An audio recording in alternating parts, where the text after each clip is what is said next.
राधा वल्लभ श्री हरिवंश। मैं सखी हमारे हमारे संप्रदाय में, हरिवंश संप्रदाय में बानीजू का पाठ किया जाता है। और वैसे मैं आपको पहले ही बताऊं अपने बारे में, मेरी प्रथम उपस्थिति हो गई है, दूसरी उपस्थिति हो गई है, तीसरी अभी होने जा रही है। इसीलिए मेरा भी नया ब्लॉग है। जो कोई त्रुटि हो जाए, ज़रा सी भी कोई गलती हो जाए तो क्षमा मांगती हूँ, क्योंकि मैं वीडियो नहीं बनाती थी। तो मेरा मन हुआ कि अपने हरिवंश संप्रदाय का प्रचार करना चाहिए, थोड़ा बहुत सबको बताना चाहिए कि क्या होता है हमारे संप्रदाय में। मेरे साथ तो गुरुदेव राधा रानी ने इतना सहयोग किया है कि मैं आपको क्या बताऊं, मेरे लिए क्या किया है। भगवान सबके लिए ऐसा ही करे। तो मेरी प्रथम उपस्थिति हुई थी, तो मुझे उसमें ये मिले थे, ये बानी पाठ जी मिले थे और ये ग्रंथ मिले थे। इसमें एक है अष्टम सेवा पद्धति, उसमें आठों पहर की पूजा बताई है। मतलब आठों पहर में लाडली जी को कैसे भोग लगाना चाहिए, लाडली मंगला आरती कैसे करनी चाहिए, कितने बजे उठना चाहिए, संध्या काल में कैसे करना चाहिए, राधा रानी को भोग में क्या लगाना चाहिए। लेकिन शुरू शुरू में तो मुझे पता नहीं था, तो लेकिन एक दो दिन तो मुझे भी वो हुआ कि ये सब क्या होता है। लेकिन फिर जब जब पढ़ो ना ग्रंथों को तो बड़ा अच्छा लगता है। फिर तो इतना आनंद आता है कि पता ही नहीं चलता कि कितना टाइम हो गया। तो जैसे ये है रसोपासना, ये हमको पूरी पढ़नी होती है, ये पूरी पढ़ी जाती है। मतलब सुबह जैसे जब आपको जैसे अपनी सुविधा अनुसार जैसे करना हो पाठ, तो ये पूरा पढ़ा जाता है। ये वाली रसोपासना पूरी पढ़ी जाती है।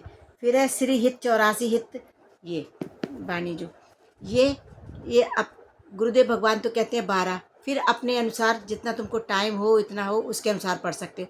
लेकिन मैं इसको 3 दिन में पूरा पढ़ती हूँ, आधा आधा 3 डिवाइड करती हूँ, उसके अंदर मैं 3 बार में पूरा पढ़ लेती हूँ इसको। इसके बाद है श्री राधा सुधा निधि श्रोतम, इसके गुरुदेव भगवान ने 12 बताए हैं, 12 पढ़ो इसके।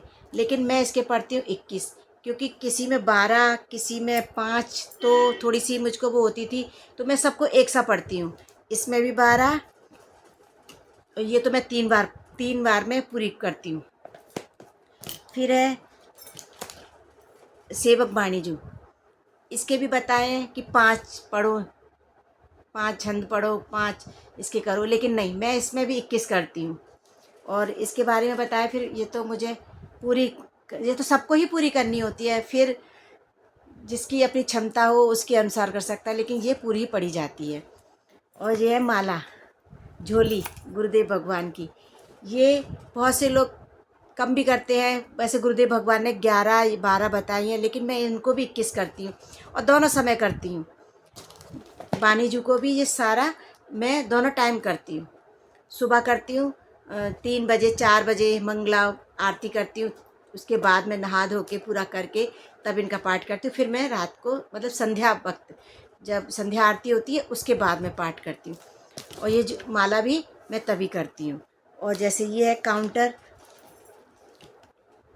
काउंटर तो तुम ये तो अपने अनुसार चलते फिरते कभी भी करते रहो। जैसे ये है, ये तो मेरा चलते फिरते रहे, इसका तो कोई फिक्स नहीं है कि कितना करना है, पर जहाँ तक हो सके ज़्यादा से ज़्यादा करना।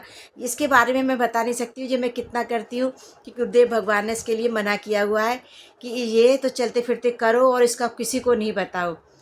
ये तो मेरा हर समय चलता रहता है, रात दिन, जब तक सो नहीं जाती जब तक चलता ही रहता है।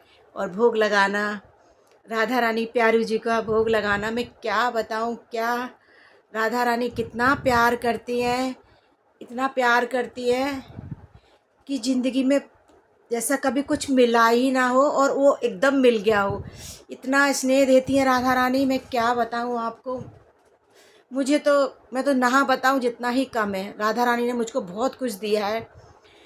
और अब गुरुदेव भगवान के मार्ग पे चल रहे हैं, और फिर राधा रानी चला रही है, देखो कब तक चलाती है। और जितना अच्छा करते जाओगे उतना ही उसमें आता जाएगा, भक्ति भाव आता जाएगा। फिर अपने अंदर भी महसूस होता है कि हम क्या कर रहे हैं और जो सोचो कि नहीं ये सब बेकार की बात है, नहीं, बहुत कुछ है इसमें। जितना तुम पढ़ोगे जो बानुजू, इसमें इतना प्यार है इनमें, इनको जितना पढ़ोगे उतनी ही बार, जितना हर बार एक कोई नई चीज़ निकलती है, हर रोज़ पर डे कि चाहे कितनी बार पढ़ लो, जब पढ़ोगे तो उसमें एक न एक कुछ अच्छा सा मिलता है इसमें सीखने को। बहुत कुछ है इन बानीजू में, मैं क्या बताऊँ। और ये तो खैर शांति का प्रतीक है ये झोली, राधा नाम। अभी मैं ज़्यादा तो नहीं पहुँची, अभी नई नई हरिवंश परिवार में जुड़ी हूँ। देखो राधा रानी मुझे कहाँ तक ले जाती है, गुरुदेव भगवान मुझे कहाँ तक ले जाते हैं। अब देखो कब तक मिलती है मुझे दीक्षा। मैं दीक्षा के पीछे नहीं भाग रही इतना, बस मुझे ये है कि मुझे अंदर से शांति मिले। और इसको जितना आप लोग भी ना, जिसको जितना पढ़ोगे उतना ही भाव आएगा, उतना ही आप लोग ना दीक्षा के पीछे नहीं भागो। दीक्षा तो आपको मिलेगी एक ना दिन राधा रानी की कृपा से, लेकिन आप इन पे और गुरुदेव जी के उद्देश्यों पे उसको फॉलो करो, उनके पद चिन्हों पे चलो, गुरुदेव ने क्या क्या बताया है उनकी आज्ञा का पालन, उनकी आज्ञा के पालन करो। और उनकी आज्ञा का पालन करोगे तो तुम्हें बहुत कुछ देखने को, बहुत कुछ सीखने को मिलेगा। शुरू शुरू में नहीं पता चलता, क्योंकि मैं गुरु दीक्षा तो मैंने अभी ली है, लेकिन मैं 5 साल से जुड़ी हूँ गुरुदेव भगवान से।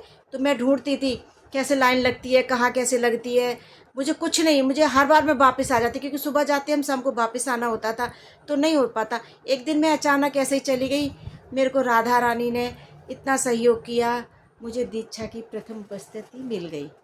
उसके बाद मुझे दूसरी भी मिली। अब देखो मुझे 3 महीने बाद बुलाया था, तो अब मेरे 3 महीने होने को आ गए हैं।